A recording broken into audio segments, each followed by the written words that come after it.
a bênção de todos. Meus filhos provavelmente estejam na batalha, vamos lá, o dia a dia que segue, mas à noitinha, a hora que der, vocês verão esse videozinho da mãe.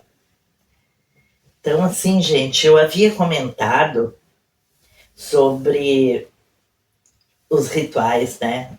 O significado dos ritos na natureza.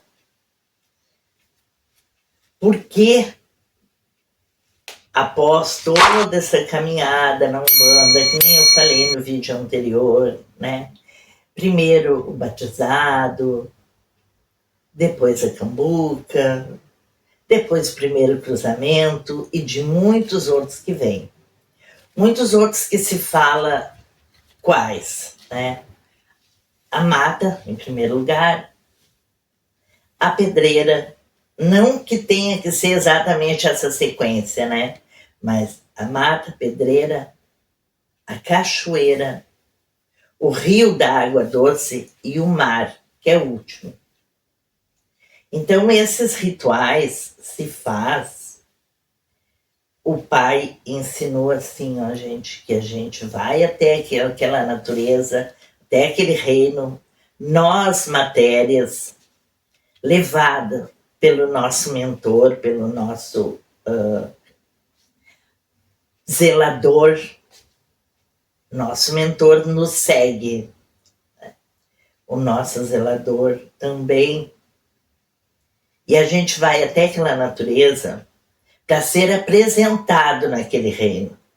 Então, a nossa cabeça, nossa matéria, nossa cabeça é lavada naquele reino, ou na pedreira, ou na cachoeira. Não existe uma regra ou uma sequência a ser cumprida. Não. O pai vai ver sempre a necessidade de cada um.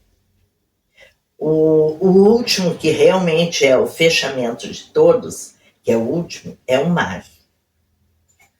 Porque o mar é considerado a maior calunga que existe. É o mar. Então, ele é o rito que fecha todos os outros. Então, por isso que ele é sempre recomendado a ser o último. Um fechamento, para depois vir os ritos de Umbanda, os ritos de boiadeiro, que eu sigo também, né? O axé dos boiadeiros, que o pai me passou. Então, a gente vai naquela natureza, é lavada a nossa cabeça, é nós que vamos começar o rito junto com ele ali, com o pai Mata-Virgem, no caso, né? E começa o rito, e aí, quando a nossa cabeça está sendo reforçada naquele reino, a nossa entidade, o nosso caboclo, a nossa mãe, o nosso guerreiro, seja o que for, né?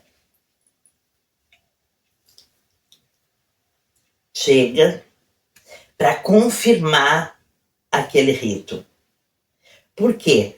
Para que um dia, na caminhada toda, jornada que vai se estender e se perdurar por muitos anos, enquanto Deus assim o quiser, a gente possa ir naquele reino e fazer um pedido naquela natureza, e esse pedido ser feito com coração, com clareza, com fervor, com amor, e ser atendido. A gente é apresentado naquela natureza para ser reconhecido e ter a permissão de fazer aquele rito a outras pessoas que um dia possam vir necessitar. Por isso, a necessidade dos rituais de natureza. Porque não é simplesmente se dizer eu sou um zelador, eu sou um pai de santo, eu sou uma mãe de santo. Não, a gente é um zelador espiritual com responsabilidade de apenas dar aos outros aquilo que ganhamos. Passar aquilo que aprendemos. executar aquilo que temos permissão e jamais degladiar ou querer pôr em dúvida o que o nosso zelador diz. O nosso zelador, a gente tem que executar aquilo que ele nos ensinou e jamais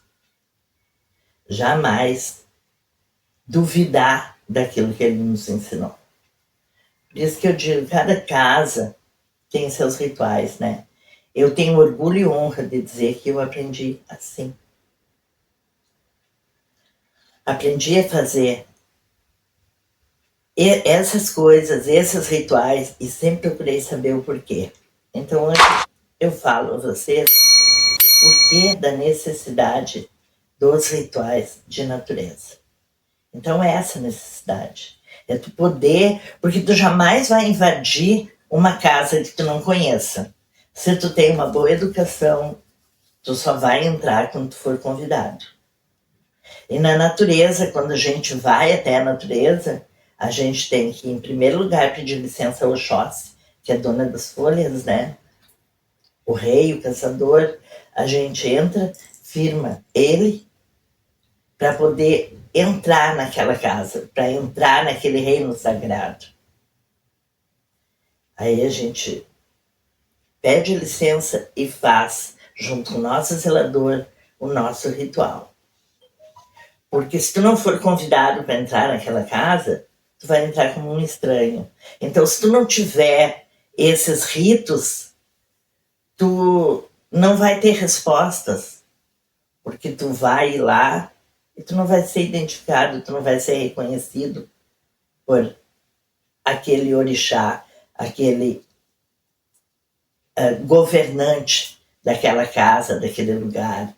Ou seja, Pai Xangô, ou seja, né, uma mãe numa água, ou mãe Iemanjá no mar, ou a Oxum na cachoeira. Então, por isso, os ritos de natureza são importantes, gente. Eles fortalecem a nossa áurea, fortalecem o nosso eu.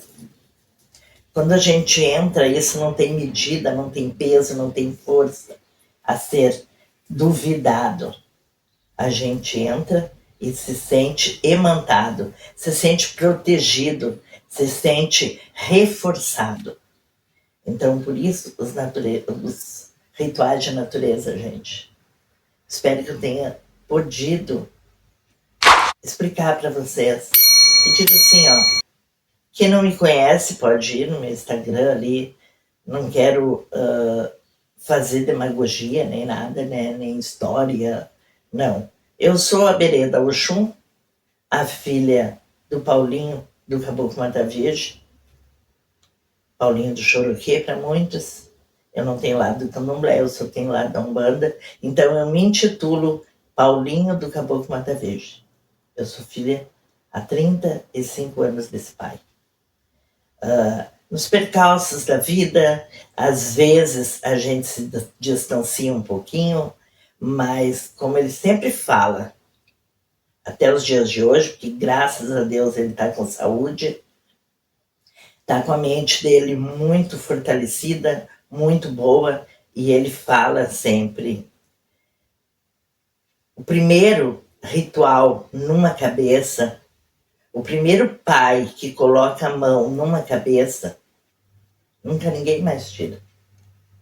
Porque esse ritual é o primeiro.